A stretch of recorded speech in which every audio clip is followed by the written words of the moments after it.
BJTP ke-17. Sadewa terlihat di dalam mobil yang melaju kencang. Wajahnya menampakkan rasa gelisah yang mendalam. Padahal saat ini, ia seharusnya tidak sedang memikirkan apapun. Tapi, Rifaya ada di benaknya. Entah sadar atau tidak, Sadewa sejak tadi tak bisa tenang meninggalkan istrinya itu sendirian di rumah.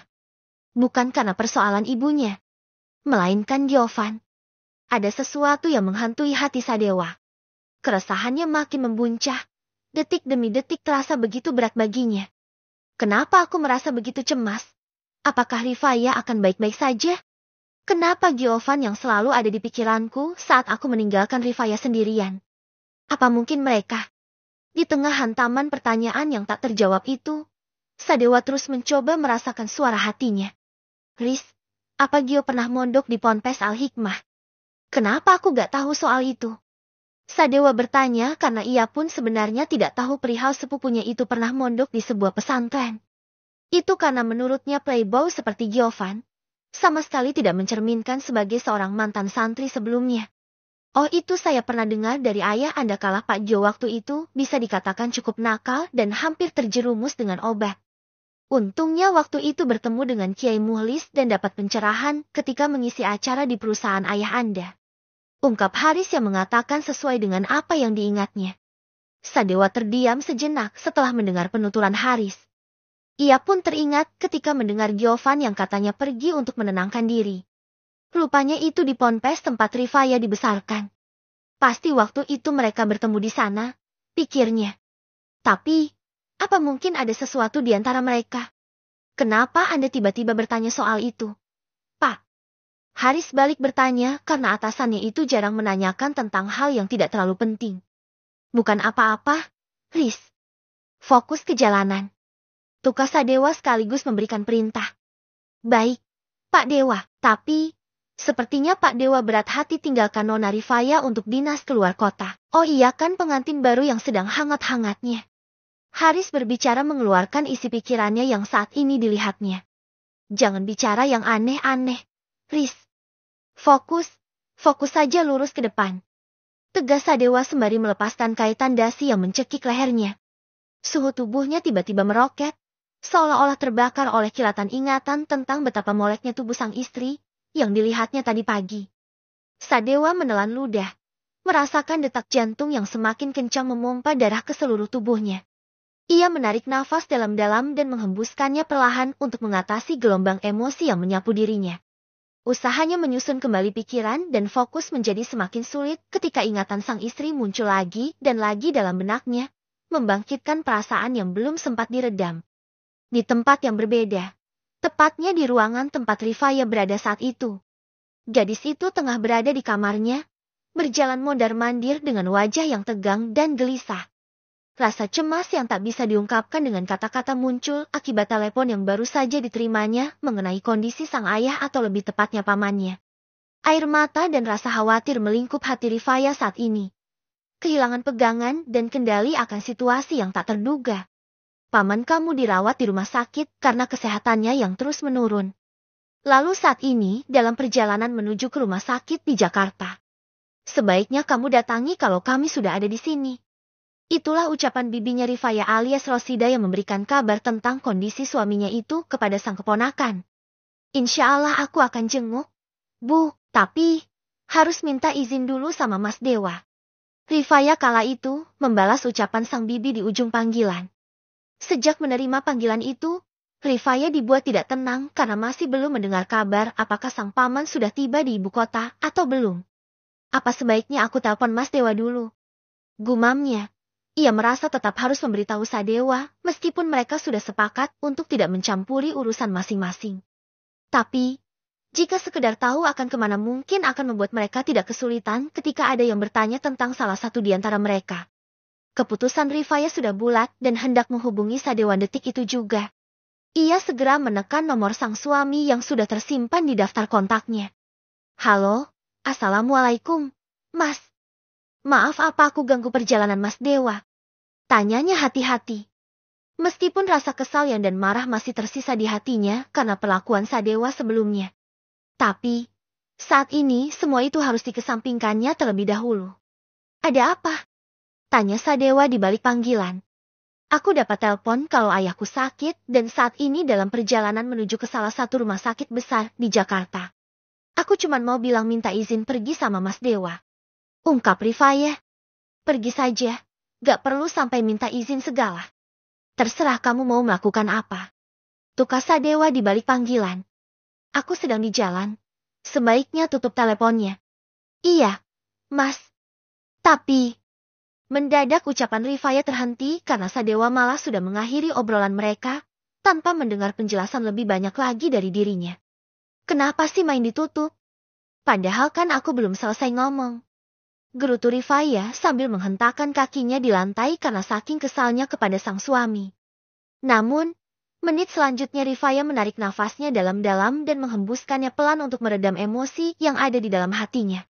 Ia juga tidak lupa mengucapkan istighfar agar suasana hatinya merasa lebih baik lagi. Tidak lama kemudian, Rifaya mendengar kabar tentang pamannya yang dipindah atau dirujuk ke rumah sakit besar di ibu kota. Kalau kamu ingat jasa-jasa paman dan bibi yang selama ini merawat kamu, harusnya kamu datang ke sini. Faya, jangan lupa bawakan bibi makanan juga. Di sini harganya mahal-mahal dan uang bibi juga pas-pasan untuk makan. Rosida dengan santainya mengatakan itu semua ketika berbicara di telepon dengan Rifaya. Sementara Rifaya sendiri hanya bisa menghela nafasnya panjang. Pasalnya keuangan pun saat ini bisa dikatakan sedang tidak baik-baik saja. Entah ia mampu atau tidak untuk membelikannya makanan yang sesuai untuk bibinya itu. Gimana Halisa sama suaminya? Bu, apa mereka juga tahu soal kondisi ayah sekarang? Tanyanya memastikan bahwa anak dan menantu pamanmu itu juga akan datang berkunjung. Ya gak mungkinlah bibi kasih tahu mereka. Faya. Mereka kan lagi bulan madu dan gak mungkin ibu ganggu acara mereka. Lagian kan masih ada kamu yang bisa bibi hubungi. Jadi gak perlulah mereka datang. Kan kasihan Halisa harus jauh-jauh ke sini. Ungkap Rosida di ujung telepon dengan entengnya. Rifaya kembali menghela nafasnya. Ia kini bisa menjadi kesenjangan kasih sayang yang diberikan oleh bibinya itu, jika dibandingkan dengan sepupunya Halisa. Padahal sudah jelas-jelas ibu dan anak itu sudah menghancurkan rumah tangganya dengan Beni sebelumnya. Meskipun Rifaya tidak yakin dengan ucapan Beni di telepon waktu itu. Kenyataannya bahwa di video waktu itu ada KTP miliknya. Pasti seseorang terdekatnya yang bisa mengambil barang itu dan mengembalikannya lagi tanpa diketahui. Gak usah banyak tanya deh, Faya. Pokoknya datang ke sini dan bawain bibi makanan. Ingat ya, harus yang bergizi kayak daging dan ikan. Gimana pun juga bibi capek nungguin paman kamu yang sakit. Tegas Rosida. Rifaya lagi-lagi menghela nafas panjang. Lalu terduduk di tepi ranjang, seolah menyerah pada nasib yang tengah melanda dirinya. Merasa terpuruk karena beban yang diberikan bibinya untuk ini dan itu. Sementara putri semata wayang sang bibi dibiarkan bersenang-senang. Seolah kebahagiaan tertumpu pada penderitaan orang lain. Adakah keadilan yang tersisa? Meski rasa kesal, marah, dan kecewa teramat menumpuk di dalam dadanya, membuatnya nyaris ingin berteriak. Namun Rifaya masih tak luput menyibukkan pikirannya akan kesejahteraan pamannya. Hingga kapan dia harus bertahan dalam dunia penuh kepura-puraan dan kepalsuan? Kapan tiba saatnya dia menemukan kebahagiaan yang seutuhnya? Iya, Bu, insya Allah aku kesana nanti. Mungkin sekitar sorean. Tukas Rifaya. Loh kenapa sore? Sekarang aja datangnya. Kan gak terlalu jauh dari rumah kamu ke sini. Ucap Rosida dengan entengnya. Ya gak dekat, Bu, Jakarta kan luas. Aku juga udah janji mau keluar sama ibu mertua aku. Jadi, aku bisa datangnya sore. Itu lebih baik kan daripada aku gak datang sama sekali seperti putri kesayangan bibi yang sedang bersenang-senang setelah buat aku jadi janda sebelumnya. Entah dari mana keberanian Rifaya sehingga menyatakan hal seperti itu kepada bibinya. Maksud kamu apa, Faya? Jangan bicara sembarangan ya. Yang menceraikan kamu itu Beni karena kelakuan kamu sendiri. Jadi, jangan salahkan Halisa yang lebih baik dari kamu. Hingga akhirnya dipilih sama Beni jadi istrinya. Kamu harusnya ngaca diri sebelum ngomongin orang dan video itu. Rifaya menyela ucapan bibinya. Bibi pikir aku gak tahu siapa orang yang suruh buat video fitnah itu. Apa aku harus bilang sama paman kalau video itu rekayasa Bibi sama Halisa? Ucapnya dengan suara datar. Kemudian menutup panggilan tersebut begitu saja karena dadanya semakin sesak untuk bicara lebih banyak lagi. Rifaya juga tidak peduli sang bibi kembali menelpon dirinya. Ia sama sekali tidak menjawabnya. Maaf paman, Bibi. Aku juga mau bisa bernafas kayak Halisa yang selalu mendapatkan segalanya. Gumamnya menatap layar ponselnya yang menyala karena panggilan dari bibinya yang masuk. Rifaya hanya bisa merasa lelah karena tak henti-hentinya ditindas. Disalahkan atas hal yang tidak pernah dilakukannya. Dan selalu ditekan untuk menjadi anak berbakti dengan alasan telah dibesarkan sejak kecil. Namun, kenyataan pahit yang jarang diungkap ialah bahwa selama ini biaya hidupnya diperoleh dari uang warisan orang tuanya yang diterima oleh paman dan bibinya. Semakin dalam kepedihan yang dirasakan Rifaya, tersiksa oleh tuntutan bakti tanpa henti dan disadari bahwa ia tak lebih dari boneka di tangan keluarga yang hanya mementingkan harta warisan. Di saat kala sang bibi dan sepupunya tenggelam dalam kemewahan, Rifaya terjebak dalam jerat kepura-puraan, terpuruk dalam rasa tak berdaya dan hilang harapan. Tok tok tok. Ketukan di pintu terdengar. Menggema di telinga Rifaya, seakan membangunkannya dari lamunan yang telah menyelimuti pikirannya. Kak Faya, udah siap belum? Kita harus berangkat sekarang. Panggil Nagitan dari luar pintu. Iya sebentar. Sahut Rifaya, segera bergegas memakai cadarnya. Kemudian tidak lupa membawa tas selempangnya yang berisikan dompet dan ponselnya. Beberapa menit kemudian, Rifaya keluar dari kamarnya itu dan ternyata Nagita masih menunggunya. Ayo, Kak Faya. Ajak Nagita sembari mengaitkan tangan di lengan Rifaya. Kemudian keduanya turun bersama menuruni anak tangga. Fatimah sendiri sedang menunggu di ruang tengah dan sudah berdandan rapi dan tampak siap untuk pergi. Kita pergi ke acara arisan ibu dulu sebentar ya, Faya. Ucap Fatimah dengan senyum ramahnya itu. Rifaya menganggukkan kepalanya tanda mengiyakan ucapan ibu mertuanya itu. Ia sungguh merasa senang dan bersyukur bahwa mendapatkan ibu mertua sebaik Fatimah. Yang bahkan lebih baik dari bibinya sendiri. Ayo berangkat kalau gitu. Nagita dengan bersemangat bergerak terlebih dahulu dengan kunci mobil di tangannya. Ketiganya pun bergerak keluar dari rumah mewah tersebut hingga ke teras rumah. Aku yang nyetir, Bu. Ucap Nagita, seraya masuk ke pintu tempat mengemudi. Sedangkan Fatimah duduk di kursi belakang dan membiarkan Rifaya duduk di kursi depan bersama Nagita. Di saat yang sama, Rifaya berdecak kagum kepada adik iparnya yang sudah bisa mengemudikan mobil. Padahal mereka itu seumuran, tapi ia sepertinya tidak ada apa-apanya dibandingkan dengan Nagita. Boro-boro mobil. Bawa motor aja aku gak bisa sampai sekarang. Ucapnya lirih di dalam hati. Ia sebenarnya bukan iri kepada Nagita, justru merasa kagum karena sudah pandai mengemudikan mobilnya. Hanya saja ia merasa rendah diri dengan dirinya sendiri karena kenyataannya tidak mempunyai keahlian apa-apa. Bahkan memasak makanan sederhana saja ia sepertinya tidak bisa. Kita keren ya udah bisa nyetir sendiri. Puji Rifaya dengan wajah berbinar. Nagita tersenyum bangga mendengar Rifaya memuji dirinya. Padahal ia memang sengaja Kak Dewa yang udah ajarin aku waktu itu. Ungkap Nagita dengan bangganya di balik kemudinya itu. Pasti Kak Faya juga bisa bawa mobil kan? Tanyanya yang sebenarnya ingin mengejek Rifaya. Enggak. Aku sama sekali gak bisa. Jarang-jarang naik mobil juga, kecuali angkutan umum. Bawa motor aja gak bisa sampai sekarang. Terang Rifaya dengan tersenyum getir di balik cadarnya. Loh masa belum bisa bawa motor sih? Kak, itu paling gampang menurut aku loh. Aku waktu udah umur 17 tahun langsung belajar bawa motor dan 1 hari aja langsung bisa. Ungkap Nagita yang kembali membanggakan dirinya sendiri. Masya Allah keren banget. Gita, aku mungkin dasarnya emang penakut C gak bisa dan memang gak ada yang ajarinnya. Rifaya menjelaskan apa adanya tentang kenyataan dirinya yang benar-benar payah dengan kendaraan. Gak apa-apa, nanti Dewa yang ajarin kamu. Faya. Timpal Fatimah usai menghubungi seseorang di telepon sebelumnya. Rifaya kembali tersenyum getir di balik cadarnya. Itu karena ia merasa tidak yakin jika Sadewa mau mengajarinya. Iya, Bu, kalau ada waktu aku minta Mas Dewa buat ajarin nanti.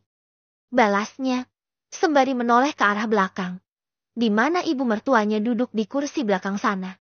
Pasti Dewa mau ajari nanti. Tenang aja, pasti kamu juga bisa, Faya. Fatimah mencoba menyemangati Rifaya agar tidak merasa rendah diri hanya karena tidak bisa menyetir. Makasih, Bu. Balas Rifaya dengan senyuman di balik cadarnya saat ini. Sementara Nagita untuk sesaat tersenyum kecut. Karena sepertinya Rifaya yang akan lama bisa menyetir seperti dirinya. Itu berarti kakak iparnya itu akan semakin sempurna dari dirinya. Menit selanjutnya, Nagita harus teralihkan karena tidak lama lagi sampai ke tempat tujuan mereka, sehingga ia melambatkan laju kendaraannya itu. Tempat arisan ibu-ibu sosialita itu tidak hanya diikuti oleh wanita parubaya seperti Fatimah, tapi juga ada ibu muda dan beberapa di antaranya mereka membawa serta menantu atau putrinya untuk ikut. Meskipun sebenarnya acara itu tidak lebih seperti ajang pamer untuk membandingkan putri dan menantu mereka. Udah sampai, Bu. Ucap Nagita, seraya mematikan mesin mobilnya, lalu membuka sabuk pengamannya. Begitu juga dengan Rifaya yang melakukan hal sama terhadap sabuk pengamannya. Setelahnya mengikuti Nagita dan ibu mertuanya turun dari mobil. Rifaya berjalan di belakang dengan langkah kikuk. Tak bisa menyembunyikan rasa kagum dan grogi yang memenuhi dadanya. Ini adalah pertama kalinya ia menginjakkan kaki di sebuah restoran besar dan mewah. Setiap sudutnya menunjukkan kemewahan, mulai dari chandelier kristal yang menghiasi langit-langit hingga piring-piring yang nampak seperti buatan desainer ternama. Suasana tempat ini menambah kegugupannya, apalagi saat melihat para tamu yang berjalan santai dan anggun. Tampak seperti sosok-sosok dari kalangan atas yang jarang berada dalam jangkauannya. Rifaya berusaha bersikap sopan dan profesional sebaik mungkin, agar tak terlihat aneh di antara para tamu yang pasti memiliki standar tinggi. Hatinya merasa tertekan. Namun semangat untuk menaklukkan tempat baru ini mulai menyala dalam dirinya. Sini, Faya. Ajak Fatimah agar menantunya itu berjalan di sisinya dan bukannya di belakang. Iya, Bu. Rifaya pun menghampiri, hingga digandeng tangannya oleh ibu mertuanya itu. Diperlakukan seperti itu membuatnya merasa dianggap lebih dari sekedar menantu. Tak berapa lama, ketiganya masuk ke sebuah ruangan di mana tempat mereka nantinya akan makan bersama dan mengadakan arisan. Saat Rifaya memasuki ruangan tersebut, ia langsung menyadari kehadiran beberapa orang dari kalangan atas. Mulai dari cara mereka berpakaian, penampilan hingga tas bermerek yang mereka bawa, semuanya menunjukkan kemewahan. Rasa cemas berkecamuk dalam hati Rifaya. Ia merasa tidak yakin untuk bergabung bersama mereka. Dalam hati, ia bertanya-tanya, apakah aku bisa menjadi bagian dari kelompok ini? Apakah kehadirannya di sini hanya akan mempermalukan ibu mertuanya? Kedua tangannya menggigil, menahan rasa khawatir yang begitu menghantui. Tak ingin membuat kesalahan, ia mencoba mengatur napas dan menguatkan tekad. Siap untuk menghadapi orang-orang tersebut meski dalam hati terasa takut. Masih ada muka ikut acara ini Bu Fatimah, setelah Dewa kacaukan acara pertunangannya. Sini salah satu wanita parubaya yang ada di sana. Di mana wanita parubaya itu yang harusnya bisa menjadi besan Fatimah malah berakhir batal. Karena Sadewa malah membatalkan pertunangan dan bahkan mendengar bahwa sudah menikah dengan wanita lain. Fatimah tersenyum kecil karena sudah mengira akan mendapatkan semburan ucapan akibat perbuatan Sadewa. Ya, mau gimana lagi aku sebagai ibunya juga gak bisa maksa. Sejak awal dia memang menolak. Tapi kita para orang tuanya yang egois terus saja memaksa. Papa dengan santainya. Iya, Mah. Udah dong jangan nambah malu. Aku juga udah gak apa-apa dan ibunya Dewa juga udah minta maaf. Sambung seorang wanita berpenampilan rapi dengan rambutnya yang dicat coklat sebahu yang terurai anggun. Wanita yang tadinya akan bertunangan dengan Sadewa Mahalina. Kenapa kita yang harus malu? Alina. Mereka yang harusnya malu karena sudah mempermalukan keluarga besar kita. Ibunya Mahalina tampak tidak terima karena putrinya itu malah membelah Fatimah. Rifaya hanya diam saja memperhatikan. Tapi di saat yang sama ia merasa seperti bersalah karena secara tidak langsung dan perkiraan orang-orang, bahwa acara pertunangan itu dibatalkan karena Sadewa memilihnya menjadi seorang istri. Sudah-sudah. Timpal yang lainnya. Kita di sini mau lanjutkan arisan yang minggu lalu tertunda. Soal perkara dua keluarga sebaiknya dibicarakan di lain tempat. Tambahnya. Fatimah kembali tersenyum, lalu membawa Rifaya duduk di salah satu kursi. Berikut juga dengan Nagita yang duduk di sisi ibunya itu. tak terkecuali Mahalina dan ibunya. Namun di saat bersamaan, tatapannya tak mampu lepas dari sosok wanita bercadar di sisi Fatimah. Ia begitu yakin bahwa wanita itu adalah istrinya Sadewa. Dari gaya berpakaian yang terlihat sederhana, seolah mengisyaratkan asal-usulnya dari kampung halaman. Meski penasaran, ia mencoba mengendalikan amarah yang memuncak di dada. Tangannya gemetar, tak sabar ingin membuka cadar yang menutupi wajah wanita itu. Detik selanjutnya, Fatimah beranjak dari kursinya dan berdiri. Aku ingin memperkenalkan istrinya Dewa. Namanya Rifayah, dan mulai sekarang dia juga akan ikut ke setiap acara arisan dan yang lainnya. Ungkap Fatimah memperkenalkan Rifayah sebagai menantunya. Rifayah menggigit bibir bawahnya karena ia merasa canggung ditatap oleh orang-orang yang ada di sana. Terutama mantan calon tunangan Sadewa. Salam kenal, saya Rifayah istrinya Mas Dewa. Terima kasih karena sudah diperbolehkan ikut acara ini dengan Anda semuanya. Sapa Rifayah yang memberanikan diri untuk memperkenalkan dirinya di depan semua orang yang hadir di acara tersebut.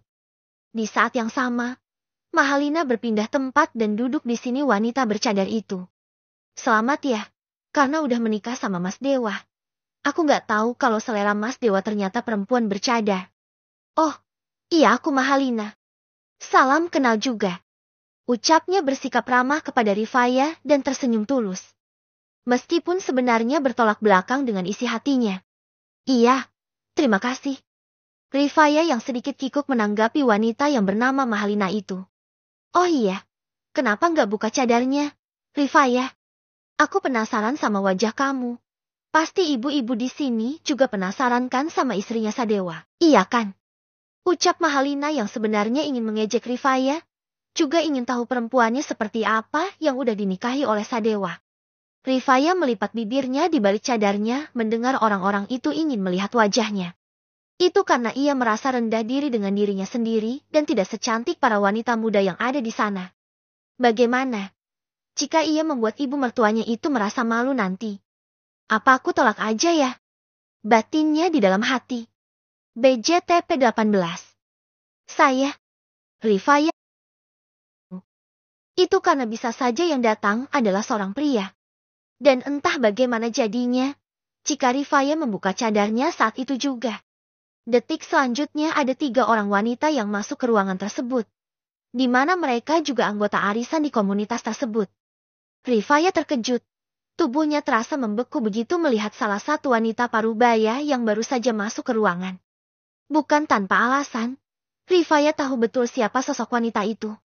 Dia adalah ibu dari Benny, mantan suaminya, serta anak perempuannya. Apa yang mereka lakukan di sini? Rifayah bertanya-tanya dalam hati, kaget melihat ibu mertuanya dulu dan adik iparnya yang kini ternyata bergabung dalam komunitas yang sama dengannya.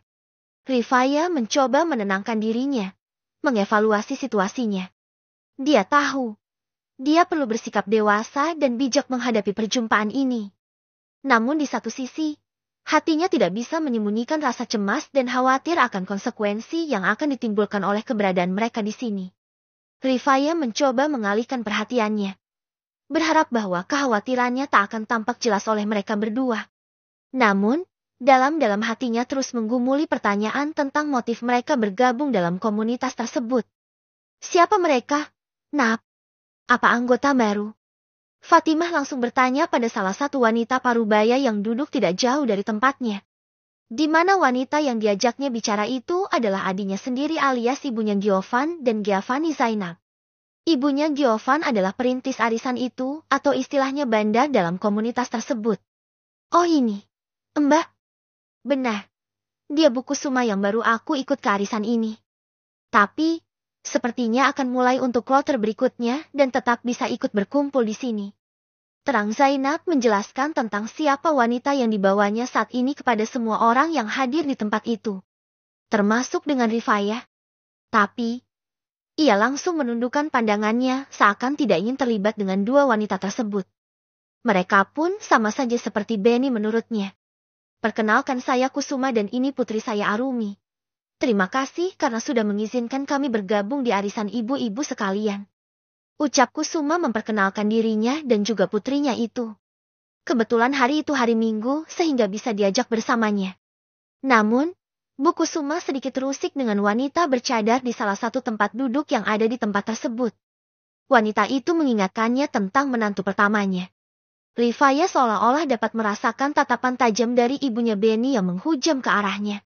Namun, ia berusaha sekuat tenaga untuk mempertahankan ketenangan, menyembunyikan gugup yang hampir tidak tertahankan itu di dalam dadanya. Ditambah, Rifaya merasa tidak nyaman. Karena sejak tadi Mahalina menampakkan kemarahan terhadapnya, serta kekecewaan yang mendalam karena Rifaya enggan membuka cadarnya sesuai permintaan. Beberapa menit kemudian ketenangan Rifaya hampir saja sirna dengan pundaknya yang sedikit berguncang. Di saat Kusuma dengan sesumbar mengatakan tentang menantunya yang kabur dengan pria lain dan pada akhirnya menikah lagi dengan wanita yang lebih baik. Saya senang banget, soalnya putra saya sekarang dapatkan istri yang lebih dari segalanya dari mantan istrinya dulu. Juga sekarang mereka sedang berbulan madu. Saya dan suami gak sabar untuk menimang cucu. Kusuma tanpa beban membicarakan tentang keburukan menantunya dulu alias Rifaya. Alhamdulillah, kita di sini dengarnya juga turut senang. Memangnya gak menjamin perempuan yang tertutup itu akhlaknya juga ikut baik. Sayang banget sama hijab dan jangan salahkan hijabnya. Setelah Fatimah menimpali. Ukuran kebaikan atau ibadah seseorang itu bukan sekedar dari caranya berpenampilan. Tegasnya, acaranya akan kita mulai. Ucap Zainab di sela obrolan orang-orang yang ada di tempat itu. Tapi ia juga baru tersadar akan adanya wanita bercadar di sisi saudaranya. Mbak Fatimah, apa dia menantu Mbak yang Gio bilang itu? Lanjut Zainab bertanya dengan tatapan selidik. Oh iya benar, Zainab. Kenalkan ini Rifaya istrinya Dewa dan aku jamin menantuku ini cantik luar juga dalam. Ungkap Fatimah yang membanggakan menantunya itu. Masya Allah. Jeti Dewa akhirnya takluk juga sekarang ya, pasti istrinya cantik. Timpal Zainab. Tentu, Sadewa kan seleranya cukup tinggi sebenarnya. Pastinya Rifaya cantiknya di luar nalar sampai Dewa nggak biarkan istrinya keluar dari kamar. Seloroh Fatimah dengan tertawa kecil dan tentunya penuh kebanggaan. Nagita yang berada di sana mencoba menahan amarahnya. Jantungnya berdegup keras dan bola matanya berputar. Hal ini disebabkan oleh sikap sang ibu yang terang-terangan ingin memamerkan Rifaya, sang menantu kesayangan sementara dirinya, Nagita, hanya seorang anak angkat yang dianggap tak layak untuk ditonjolkan di tengah keramaian tersebut. Kecewa, sedih, dan perasaan terpinggirkan meliputi hati Nagita. Bete banget, rutuknya di dalam hati. Rifaya sendiri tersenyum getir di balik cadarnya. Karena mendengar ucapan ibu mertuanya yang menurutnya terlalu berlebihan tentang dirinya. Sementara Bu Kusuma dan putrinya sama-sama dibuat terkejut begitu mendengar nama Rifaya. Terlebih lagi wanita bercadar itu nama dan penampilannya sama persis dengan mantannya Benny. Bu, itu bukan Kak Faya yang kita kenal kan? Bisik adiknya Benny itu. Hus, gak mungkin, Rum. Gak mungkin dia jadi menantu konglomerat di sini. Udah gak usah bahas dia. Meos ibu. Sargah Kusuma. Tapi, kan dari tadi ibu yang jelekin Kak Faya terus. Gimana kalau? Udah, Rum. Ibu dan anak yang saling berbisik itu segera menghentikan kegiatan mereka, di saat ada beberapa pramusaji yang datang membawakan makanan dan menyajikannya di atas meja. Rifaya kini berbalik memperhatikan dua wanita yang sempat menjadi ibu mertua dan adik iparnya tersebut. Ia tidak bisa tinggal diam saja ketika fitnah tentangnya masih belum sepenuhnya dibersihkan. Terutama oleh Benny yang mana harusnya pria tersebut mengaku saja kepada keluarganya tentang video itu adalah rekayasa semata untuk memfitnah dirinya. Mahalina berdehem di dekat Rifaya itu. Hatinya sebenarnya cukup terbakar mendebat bagaimana ibunya Sadewa yang begitu memuji Rifaya. Rasa iri dengki dan marah pun menjalar ke setiap aliran tubuhnya saat ini. Gimana? Katanya Rifaya mau buka cadarnya. Kita di sini udah gak sabaran loh, Bu Fatimah. Gak apa-apa kan kalau wajah menantu yang katanya cantik itu. Ibu-ibu di sini juga mau lihat. Siapa tahu anak laki-lakinya dapat jodoh spik bidadari kayak Rifaya. Mahalina seakan mengompori orang-orang di sekitarnya itu agar turut mengiyakan ucapannya. Selain itu juga sengaja meminta izin kepada Fatimah agar tidak ada kesalahpahaman. Fatimah menghela nafasnya. Ia sebenarnya tahu bagaimana perasaan Mahalina saat ini. Yang mana harus dipertemukan dengan wanita yang menjadi istri dari calon tunangannya. Pasti ingin memastikan seperti apa sosok wanita yang sudah dipilih oleh Sadewa. Faya, gimana? Kamu keberatan gak? Ibu sih tergantung sama kamunya aja. Tapi, ibu juga mau bilang kalau ibu-ibu di sini bisa lihat wajah kamu itu bukanlah suatu dosa juga kan? Ucap Fatimah yang masih bersikap keibuan di depan Rifaya saat ini. Rifaya untuk sesaat melipat bibirnya. Itu karena sang ibu mertua secara tidak langsung ingin mengatakan bahwa semuanya akan baik-baik saja jika dirinya membuka cadarnya. Selain itu juga memang tidak masalah menunjukkan wajahnya dan ia bisa lebih leluasa menikmati makanan tanpa ada kain yang menutupi wajahnya. Boleh, Bu, tapi sebenarnya aku malu karena gak dandan dulu sebelumnya. Ucapnya apa adanya. Ia bahkan tidak memakai bedak atau gincu merah muda seperti Mahalina atau Nagita serta beberapa wanita muda lainnya yang ada di sana. Rasa khawatir akan mempermalukan ibu mertua membuatnya tidak tenang. Gak apa-apa, Faya. Justru kamu masih tetap cantik tanpa riasan menurut ibu. Kata Fatimah dengan tersenyum simpul kepada menantunya tersebut dan sekaligus menyemangati. Rasa percaya diri Rifaya meningkat karena ucapan ibu mertuanya itu. Padahal selama ini ras percaya dirinya selalu dipatahkan oleh bibinya sendiri dan membuatnya hidup dalam rasa rendah diri. Bismillah, ini demi ibu yang udah percaya sama aku kayak putrinya sendiri, batin Rifaya di dalam hatinya. Aku buka, Bu. Tanpa banyak bicara lagi, Rifaya membulat kain cadar yang menutupi sebagian wajahnya itu. Mendadak, sorot mata hampir semua orang di sana beralih ke arah Rifaya. Termasuk ibu dan adik Beni, juga Mahalina yang berada hanya beberapa centi di sisi Rifaya. Atmosfer yang bergolak menjadi hening sesaat. Seolah semua orang menahan nafas, bergeming menunggu dengan jantung berdegup kencang, ingin segera menyaksikan misteri wajah di balik cadar yang selama ini tersembunyi. Saat cadar yang menutupi wajah Rifaya akhirnya terlepas, seluruh penonton membuka mata lebar-lebar, tak percaya dengan keindahan yang terpancar di hadapan mereka. Bahkan Mahalina dan ibunya, yang selama ini tak pernah menyangka bahwa kecantikan semacam itu bisa tersembunyi, terpesona oleh penampilan Rifaya yang luar biasa. Seolah Rifaya itu seorang aktris, idola, dan model yang tiba-tiba memutuskan untuk mengubah penampilan dengan memakai hijab dan pakaian tertutup. Rifaya mencuri pandangan dan memukau setiap orang yang menyaksikan kehadirannya. Tak terkecuali ibu dan adik Beni, yang tak bisa menahan rasa kagum dan tak sadar menganga. Karena wajah Rifaya ternyata jauh lebih cantik daripada Halisa, sepupu wanita itu. Tak ada satupun orang yang hadir di sana, yang tak terpesona dengan kecantikan Rifaya yang seperti permata yang baru saja ditemukan dan seolah sebelumnya terkubur oleh debu tebal. Rifaya untuk sesaat menundukkan pandangannya karena hampir semua orang menatap ke arahnya. Masya Allah, menantu Bu Fatimah benar-benar cantik. Iya, benar-benar buat iri. Pasti cucunya bantu cantik dan ganteng mewarisi ibu dan ayahnya. Duh, gak sabar mau lihat anak-anak mereka. Ucapan para ibu-ibu menanggapi tentang Rifaya, membuat Fatimah seperti di atas awan. Ia selama ini selalu diam karena mereka selalu membicarakan Sadewa yang tak kunjung menikah ataupun mempunyai kekasih. Bahkan ia sempat berpikir bahwa putranya itu mungkin saja menyimpang. Tapi semua itu tuduhan dan dugaan itu langsung sirna ketika adanya Rifaya dan mereka sudah menunaikan kewajiban sebagai pasangan suami istri.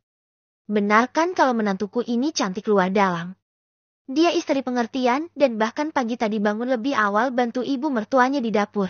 Kurang apalagi coba? Papar Fatimah yang tak hentinya memuji tentang Rifaya saat ini. Pipi Rifaya merona karena mendengar pujian terus-menerus dari ibu mertuanya. Namun, wajah Mahalina, yang berada di sisi Rifaya, seketika mengernyit penuh kepedihan.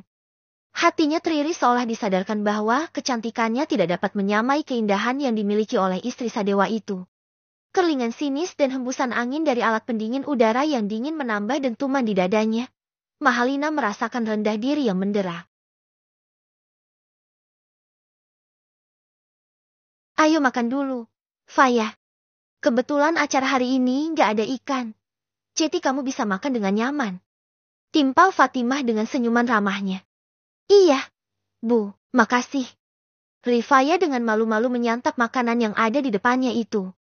Tapi, Di saat yang sama, ia masih bisa merasakan tatapan dari ibu dan adiknya Benny ke arahnya. Terlebih lagi, di saat mereka mendengar namanya tadi. Pasti dua orang itu sudah menyadari bahwa dirinya adalah mantan istrinya Benny. Lalu bagaimana dengan Nagita? Gadis tersebut sama halnya dengan Mahalina yang tidak nyaman di tempat itu. Rasa irinya kepada Rifaya semakin bertambah dari sebelumnya. Jika tahu hanya Rifaya yang dipamerkan di tempat itu, ia tidak mau pergi bersama dan memilih untuk di rumah saja. Bu, aku keluar sebentar ya. Mau ke toilet dulu. Izin Nagita kepada Fatimah. Iya, boleh. Tapi, jangan sampai ke tempat lain ya. Balas Fatimah. Iya, Bu, aku gak akan lama kok. Nagita menggeser kursinya, lalu bergerak keluar dari tempat tersebut.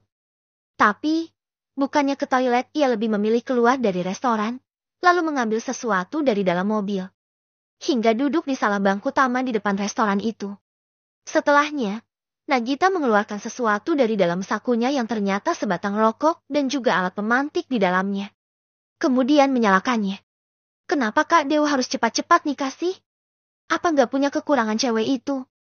Nagita bermonolog dengan kepulan asap rokok yang keluar dari mulutnya. Memikirkan banyak hal tentang menjatuhkan Rifaya. Sementara itu, acara makan-makan di acara arisan itu masih berlangsung dan dengan selingi obrolan ringan. Selain itu juga ada di antara mereka yang berpindah tempat duduk untuk membicarakan sesuatu yang lebih pribadi. Begitu juga dengan ibunya Giovan dan juga ibunya Sadewa. Kapan diadakan resepsinya Fatimah? Lebih cepat lebih baik menurutku. Ucap Zainab mengajak Fatimah berbicara di saat menduduki kursi Nagita ketika gadis itu keluar sebelumnya. Resepsi? Sepertinya sehabis mereka pulang dari bulan madu nanti. Aku sudah bicarakan hal itu sama Dewa. Tapi, dia bilang akan urus semuanya nanti dan aku hanya tinggal beres aja. Balas Fatimah sambil menikmati kue di depannya itu. Oh bagus kalau gitu, Mbak. Aku juga sepertinya mau menyusul karena dia sudah punya pacar dan diajak serius katanya. Seneng banget kalau dia juga bisa segera menikah. Alhamdulillah akhirnya perempuan tomboy itu mau berubah. Aku ikut senang juga. Nah, tinggal Gio aja kapan mau serius itu anak dan gak gonta-ganti perempuan lagi. Gak tahulah, Mbak. Tapi, kalau ada perempuannya yang dia benar-benar suka dan mau dinikahi, aku pasti akan langsung setuju. Tanpa lihat latar belakang perempuan itu. Udah pusing aku. Dua wanita itu masih mengobrol berdua. Lalu di saat yang sama Rifaya memperhatikan ibu dan adiknya Benny. Ia sebenarnya ingin menjelaskan langsung kepada mereka tentang siapa dirinya dan juga tentang tuduhan dirinya melarikan diri dengan pria lain. Tetapi, jika itu dilakukan oleh Rifaya demi egonya karena tidak ingin terus-menerus difitnah, maka itu akan membuat semua orang tahu bahwa dirinya sempat menikah dan berstatus sebagai janda ketika menikah dengan Sadewa. Itu sama saja dengan mempermalukan ibu mertuanya. Iya benar. Lebih baik aku diam aja. Cepat atau lambat mereka juga pasti akan tahu yang sebenarnya kan? Batin Rifaya dalam diamnya, memutuskan untuk tetap diam saja. Acara arisan itu pun kemudian dilanjutkan dengan memutuskan siapa pemenang arisan minggu sekarang ini. Di saat yang sama, Rifaya mendapatkan panggilan di layar ponselnya. Itu rupanya dari sang bibi. Tapi, pada akhirnya tidak dijawab panggilan tersebut. Ia yakin bibinya hanya akan mengomel saja nantinya. Menit selanjutnya, ada panggilan lain di layar ponselnya Rifaya. Tapi, kali ini panggilan yang masuk dari Sadewa. Ada apa dia telepon? Aku pikir dia gak butuh aku lagi. Batinnya tanpa suara. Meskipun masih menyisakan rasa kesal di hatinya karena Sadewa memutuskan panggilannya begitu saja. Tapi ia tidak bisa mengabaikan panggilan dari suaminya tersebut. Hingga pada akhirnya, mau tidak mau harus dijawabnya panggilan tersebut. Halo, Assalamualaikum. Ada apa, Mas? Sapa Rifaya dengan suara sedatar mungkin. Waalaikumsalam, kamu di mana sekarang? Faya, kenapa di situ berisik sekali? Kamu gak mungkin kan datang ke acara konser. Selidik Sadewa di balik panggilan. Tapi langsung menuduh istrinya itu yang bukan-bukan. Rifaya menghela nafas dalam-dalam. Seolah mencari kekuatan untuk tidak membalas ocehan Sadewa yang menusuk hati. Namun, situasi saat ini tidak memungkinkannya untuk bertindak impulsif. Mereka berada di tengah-tengah keramaian, di hadapan sang ibu mertua dan Mahalina wanita yang nyaris menjadi tunangannya sebelum Sadewa hadir di hidupnya. Bayangkan betapa memalukannya jika Rifaya meluapkan emosinya di sini. Meskipun ingin melawan, ia harus menelan perih ini dan menyimpan dendamnya untuk kemudian hari. Faya, apa kamu dengar? Di mana kamu sekarang? Tanya Sadewa kembali dengan menaikkan nada bicaranya.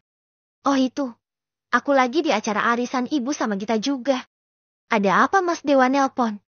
Jangan bilang Mas udah kangen dan mau dengar suara aku. Iya kan? Tebak Rifaya. Ia sebenarnya merasa mual mengatakan hal itu kepada Sadewa karena dirinya sedang kesal kepada suaminya tersebut. Sadewa menaikkan alis saat mendengar nada bicara Rifaya yang tiba-tiba menjadi lebih manja di ujung sambungan telepon. Hingga akhirnya, ia menyadari bahwa perubahan tersebut disebabkan oleh kehadiran sang ibu di sisi istrinya itu. Aku tahu kamu lagi pura-pura manja karena ada banyak orang di sana kan. Faya, dengar.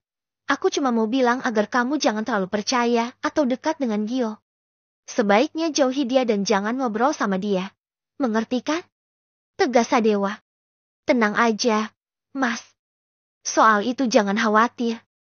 Mas Dewa baik-baik aja di sana dan sampai ketemu 2 hari lagi. Tukas Rifaya yang ingin selesai cepat berbicara dengan Sadewa dan menutup panggilan tersebut. Tunggu sebentar, jangan ditutup dulu. Pinta Sadewa di balik panggilan. Ada apa lagi, Mas? Aku gak enak sama yang lainnya di sini. Cepetan bilang ada apa lagi. Rifaya dengan tegas meminta Sadewa agar selesaikan bicaranya. Apa di sana ada Alina juga? Tanya Sadewa balik. Mendengarkan Sadewa yang tiba-tiba menanyakan Mahalina, hati Rifaya seketika tersentak dan merasa menciut. Pikirannya mulai berkeliaran, mencoba mencari tahu apa yang sedang terjadi dan apa yang mungkin telah didengar Sadewa tentang Mahalina. Kenapa Mas Dewa tiba-tiba tanya soal Mahalina? Batin Rifaya dengan rasa khawatir yang mengusiknya. Ia mencoba untuk tetap tenang, namun di dalam hatinya, ia tidak bisa menahan rasa gelisah yang mendera pikirannya. Ada sih. Kenapa tanya soal dia? Mas. Tanyanya dengan sedikit ketus. Ia yakin jika Sadewa merasa khawatir dengan Mahalina karena pertunangan mereka dibatalkan. Sebaiknya jangan terlalu dekat dengan dia juga, demi kebaikan kamu sendiri. Kata Sadewa. Memangnya kenapa? Mas. Apa ada yang salah sama dia? Rifaya bertanya karena penasaran. Kenapa tiba-tiba Sadewa malah mengkhawatirkan dirinya? Itu seperti bukan Sadewa yang dikenalnya. Pokoknya nggak usah dekat atau bicara sama dia. Kamu terlalu polos dekat sama dia dan bisa dimanipulatif nantinya. Paham? Tegas Sadewa yang terdengar serius dan tidak main-main dengan ucapannya itu. Rifaya menghela nafasnya panjang. Ia memang tidak mengenal Mahalina seperti Sadewa. Meskipun sikap suaminya itu demi kepentingan pernikahan mereka semata. Tapi, ia juga harus berhati-hati dengan orang lain yang baru dikenalnya itu. Iya, Mas. Aku paham. Jangan khawatir, aku baik-baik aja di sini. Sampai ketemu lagi nanti dan... Tunggu dulu. Selah Sadewa. Ada apa lagi sih? Teriak Rifaya di dalam hatinya saat ini. Entah kenapa ia merasa Sadewa sengaja ingin mengganggunya. Iya, Mas kenapa? Tanyanya dengan suara lemah lembut. Berbanding terbalik di isi hatinya saat ini sebenarnya. Namun, Sadewa tak kunjung mengatakan apapun dan hal itu benar-benar menguji kesabarannya saat ini. Mas Dewa, panggil Rifaya dengan berusaha setenang mungkin. Itu karena ia merasa menjadi pusat perhatian kembali karena berbicara dengan Sadewa di telepon. Kak Jeti, aku tutup dulu teleponnya. Assalamualaikum. Iya, waalaikumsalam. Rifaya setengah bengong karena Sadewa tiba-tiba menutup panggilan tersebut. Padahal sebelumnya bilang ingin mengatakan sesuatu. Dasar aneh. Pekik Rifaya di dalam hatinya. Apa itu dari Mas Dewa? Tanya Mahalina tiba-tiba. Usai melihat Rifaya selesai dengan urusan meneleponnya. Iya, Mbak. Jawab Rifaya seadanya. Sesuai dengan ucapan Sadewa sebelumnya agar ia tidak mengobrol atau dekat dengan wanita tersebut. Pasti dia lagi dinas ke Surabaya ya. Kebetulan aku kerja di tempatnya Mas Dewa. Lucu ya. Tadinya aku udah bilang ke orang-orang kalau mau tunangan sama Mas Dewa. Gak taunya malah batal. Aku ngerasa gak ada muka pergi ke kantor sebenarnya. Ucapnya lirih dengan suara pelan. Rifaya tersenyum. Namun di baliknya terdapat rasa pilu yang mendalam. Ia menyadari betul mengapa Mahalina mengucapkan kata-kata pedas itu padanya. Seolah-olah mengisyaratkan bahwa Rifayalah penyebab dibatalkannya pertunangan mereka berdua. Padahal Rifaya tahu benar bahwa Sadewa memang sejak awal tidak pernah menaruh hati untuk melangsungkan pernikahan tersebut. Rifaya berusaha melawan perihnya hati. Suasana mendadak menegangkan. Tak ada kata yang terlontar. Namun suara hati yang kesakitan menyapa antara satu sama lain, seakan menelanjangi kesedihan mereka berdua. Kalau aja Mbak tahu aku juga gak diperlakukan layaknya istri, Mbak pasti gak akan sesedih seperti sekarang ini, batinnya yang berbicara dengan dirinya sendiri. Belum sempat Rifaya menjawab ucapan Mahalina, wanita itu tiba-tiba menampilkan ekspresi wajah yang berbeda di depannya. Tenang aja, Faya. Aku baik-baik aja kok. Lagian, aku gak bisa maksa orang buat jadi tunanganku, kan? Ucapnya sambil menahan getir di hatinya. Wanita itu mencoba menutupi perasaannya dengan senyum. Tapi, aku salut sama kamu, Faya, yang berhasil menaklukkan hati Mas Dewa. Jangan lupa buat undang aku di acara resepsi pernikahan kalian nanti, ya. Katanya sambil tersenyum lebar. Seolah merelakan perasaan yang terpendam di dalam hatinya. Iya, Mbak. Insya Allah Mbak juga akan kami undang. Balas Rifaya dengan senyuman di wajahnya pula saat ini. Menit selanjutnya, Rifaya menoleh ke arah sisi kanannya ketika ibu mertuanya menepuk pundaknya. Faya, tolong bisa panggilkan Gita. Dia udah lama keluar, tapi lama banget gak kembali lagi dan gak diangkat teleponnya juga. Pinta Fatimah yang khawatir terjadi sesuatu dengan Nagita. Iya, Bu, aku coba cari ke toilet dulu kalau gitu. Rifaya mengiyakan, lalu memakai kembali cadarnya dan segera bergegas keluar dari ruangan tersebut dengan berjalan cepat. Usai bertanya di mana letak toilet dari salah satu pramusaji, Rifaya pun segera menuju ke toilet yang ada di tempat tersebut. Namun, begitu sampai di tempat tersebut, Rifaya sama sekali tidak mendapati Nagita di dalam sana. Lalu ia segera menghubungi ibu mertuanya melalui panggilan telepon. Bu, Gita gak ada di toilet. Gak ada? Terus kemana dia? HP-nya juga belum aktif dan, itu dia udah masuk lagi. Gita udah masuk ke sini. Kamu juga balik ke sini lagi aja ya, Faya. Fatimah terdengar bernafas lega karena Nagita kembali ke ruang makan tempatnya berada. Alhamdulillah kalau gitu, Bu, tapi aku mau di toilet sebentar ya. Bu, nanti aku ke sana lagi. Tukas Rifaya. Ia merasa perutnya tidak nyaman karena sebelumnya makan makanan yang pedas. Ya udah gak apa-apa. Panggilan itu pun berakhir dan Rifaya masuk ke salah satu toilet untuk melakukan urusan pribadinya di sana. Baru beberapa menit berada di dalam ruangan sempit itu, Rifaya mendengar langkah kaki beberapa orang memasuki toilet. Suara gemerisik pakaian dan bisikan-bisikan kecil mengiringi mereka berdiri di depan cermin, dengan fokus memperbaiki riasan wajah masing-masing. Tangan mereka terus bergerak lincah menyempurnakan tampilan, sementara Rifaya merasa seperti terjebak di balik pintu yang terasa semakin menyempit. Di saat yang sama, Rifaya tanpa sengaja mendengar percakapan mereka. Yaitu mereka membicarakan tentang Nagita yang merupakan anak angkat di keluarga Fatimah. Namun, ada hal lain yang seharusnya tidak boleh didengar olehnya. Apakah itu? BJTP